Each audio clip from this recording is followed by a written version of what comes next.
aasan yahay masjidun nabawiya dadkii dhulkaas iska lahaa ayaa qiimo loo gaaray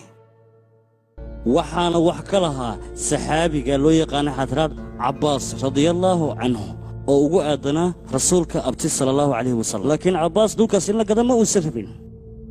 amiirkooda saxaabigii cabbaas u tegey wuxuuna yidhi dhulkan naga iibi wuxuuna ku yidhi hadday lacagta kugu yar tahay waan kuugu daraynaa waxaan rabnaa dhulkan inaan ka samayno masjid xadratu cabbaas wuxuu ku jawaaba lacagtaa doontaan keena dhulkan aniga ma iibinayo wax walboo dhaco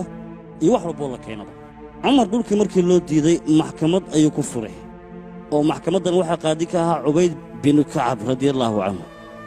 goobtii garta lagu qaadayay dhinaca waxaa ka fadhiyey cumar radiyallaahu canhu dhinaca kalena waxaa fadhiyey saxaabiga cabbaas radiyallaahu canhu si markaas gartooda loo qaado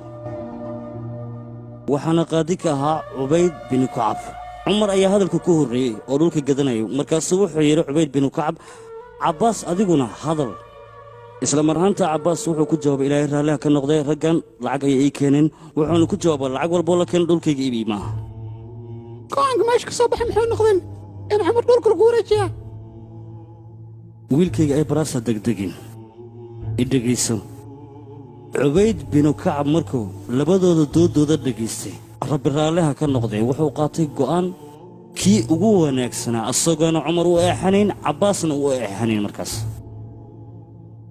sharciga islaamka eexda waa ka mamnuuc qofka hadduu magac leeyahay awood haddii uu leeyahay intaba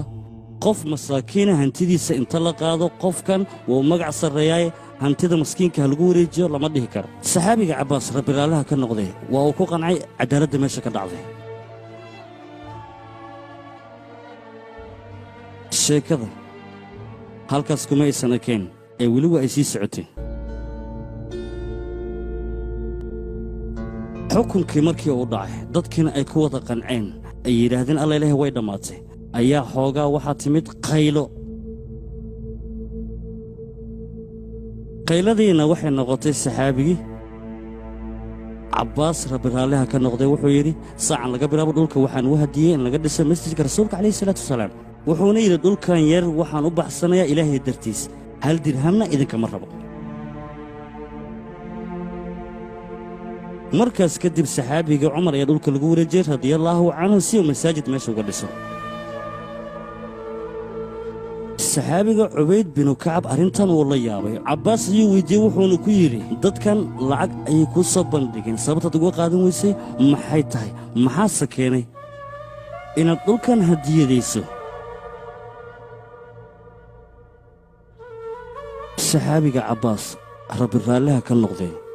waxa uu ku jawaabay dhulka bixintiisa markii hore waxaan u diiday inaan dadka tuso diinta islaamka wax dulmi ah inaysan qaadanaynin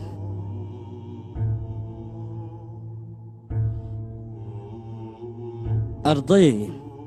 saxaabiga cumar rabbi raalliha ka noqday maalinkaas xukunkii waa uu la dhacay magaalooyin uu amiir ka noqdana xukunkaas ayuu ku dhaqay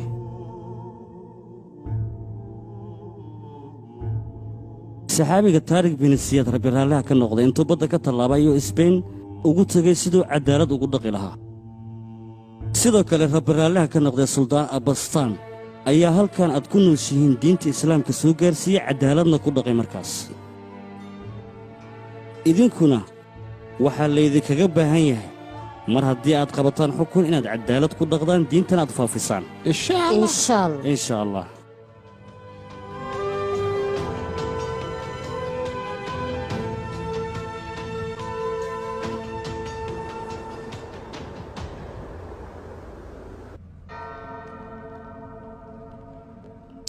ninka artulaay waa la soo hadlay wuxuuna igu yidhi arrinkaas waan ka soo fikiraa inuu yeeli doono in kalena ma kala ogi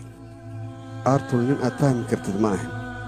waa inuu taxadirkaada badnaadaa aadan weligaa aaminin anaana ku dhahaaya hadalkaas xoolahaada adigoo aadan xisaabin weligaa xeradaada ha gelin iska xisaabe mar walba waayo haddii uu dahabka noo keenay ibligaad maku wareejinaynaa ii sheeg hadduu shuruuddayna u aqbalo maya ibligaad annaga muhiim ayay noo tahay si sahal inaan ugu wareejino lagama yaabo aartoog taara